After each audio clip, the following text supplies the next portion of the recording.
rita kwe nyalo biro bedo maber e gwengego.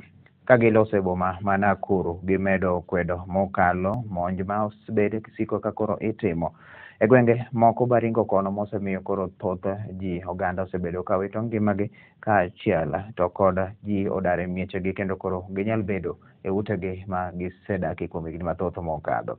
Koro gidwaro mondo piny owacho otiekre to kod jonjorego dichiel ma ok bed ka higa en ywak kaachiel kod uwi mamiyo oganda mathoth koro wito ngimagi. Gavana ma Baringo Stanley Kiptis ma bende notelo ni kweta nogono owacho ni koro gibiro bedo to kod romo e yudo yo makare kaka inyalo losi weche mago mag arita kwe. Kwa jotelo moko bende mondo miyo kawo ndamo makamano chungo siasa mekgi kuom ndalono ka ging'iyo kaka inyalo konyo oganda e kaunti no. Wamefurushwa makwao. Hata jana walichoma manyumba kule Mchongoi kule Arabal, na wanaendelea kukuwa na wakati nzuri ya kuangamiza watu wetu. Hatuna na raha katika sehemu yote. Anaonekana pia hao wahalifu wako na silaha hatari zaidi. Na wamechukua sehemu kubwa. Kwa sasa wamefukuza watu, wamefika kule Nyahururu. Wamefukuza watu, wamefika hapa Nakuru. Wengine wametorokea kule Wazingishu mpaka kule Kitale.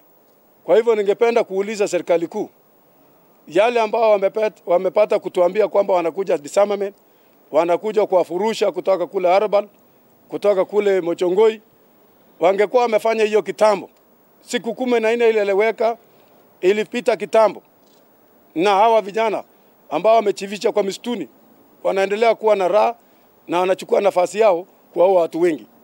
Tumesema pia sisi kama viongozi hapa kwamba kutoka leo na kwenda mbele mpaka Ijumaa hii tumesitisha na kuacha mambo ya campaign mpaka tukutane Ijumaa ili tupate kuongea pamoja kuhusu mambo ya security yetu katika sehemu yetu, na pia tuongee kuhusu humanitarian assistance. Tutatoa vyakula namna gani? Tutapata wapi nguo? Swali ambayo tunauliza, Kenya ni nchi. Kenya kuna sheria. Sheria ya nchi hii inalinda maisha na mali ya watu. Sisi tumepoteza location 3. Tumepoteza watu 278 na inaongezeka.